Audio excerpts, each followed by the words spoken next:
Toutes les cultures, entre autres sénégalaises, togolaises et ivoiriennes, étaient présentes ce matin sous les pieds de la majestueuse Tour d'Afrique. L'Afrique fête ainsi son unité. Pour cela, ces images, symboles d'une Afrique unie à travers les couleurs rouges, noires et verts, couleurs officielles de la population africaine, confectionnées en tenue et ou en cravate. Ce grand jour d'aujourd'hui, ce n'est pas un jour de l'amertume, mais c'est un jour de la joie. Et tous les Africains, les enfants de l'Afrique doivent être dans la joie. Bon, chez nous en Afrique, et surtout dans nos villages, on dit que la dent est dans la bouche, non? Mais la dent, des fois, la dent coupe la langue, non? Ça, c'est pas palabre, c'est pas la guerre. Mais où vit la langue? C'est dans la bouche? Donc, ce que je dis dans l'ensemble des Africains, nous sommes dans une seule maison. Il n'y a pas de division entre nous. Même s'il y a palabre là, on doit se comprendre pour qu'on trouve la solution. Et c'est pour ça que nous sommes là aujourd'hui. L'Afrique est unie. Ce n'est pas 2 ni 3. On doit s'entendre. On va régler nos problèmes en nous-mêmes.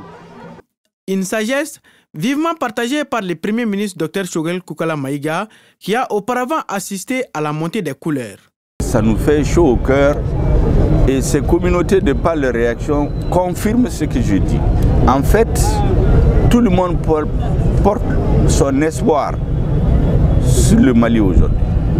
Vous savez, j'ai toujours dit que même les malentendus qu'il y a aujourd'hui entre nous et nos frères de la CEDEAO, c'est une brouille passagère. Comme dans une famille, il y a quelquefois des disputes, mais cette famille, elle tiendra. Parce que je suis convaincu que l'ensemble des chefs d'État de la sous-région, l'ensemble des peuples africains sont conscients que le vœu le plus ardent aujourd'hui de tout Africain, c'est de voir la paix s'instaurer au Mali.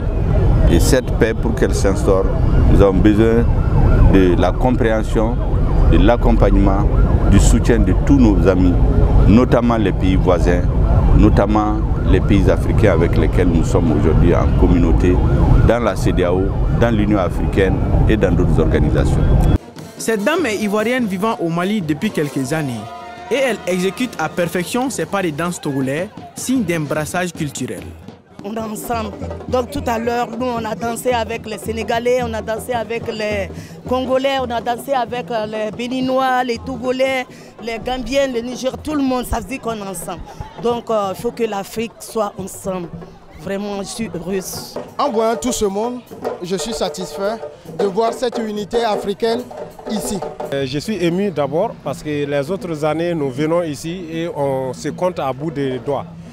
Mais aujourd'hui, j'ai vu une foule, vraiment une grande foule. Bon, c'est enthousiaste.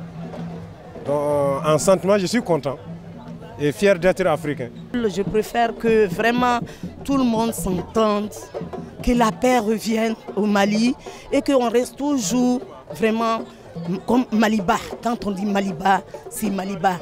Quand on dit Maliba, c'est les Ivoiriens. Quand on dit Maliba, c'est les Africains, quoi. Maliba, le Nigeria, tout le monde est là. Aujourd'hui, ça montre que tout le monde est là.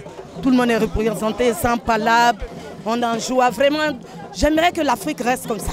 Un vœu et une idéologie sur lesquelles les pères fondateurs de l'Organisation de l'Unité africaine se sont basés pour l'initiation de la dite organisation le 25 mai 1963. 25 mai 1963, 25 mai 2022, donc 59 ans de fraternité et de communion qui doivent rappeler les peuples africains à l'unité et à la solidarité en cette période de vive tension entre les fils du continent.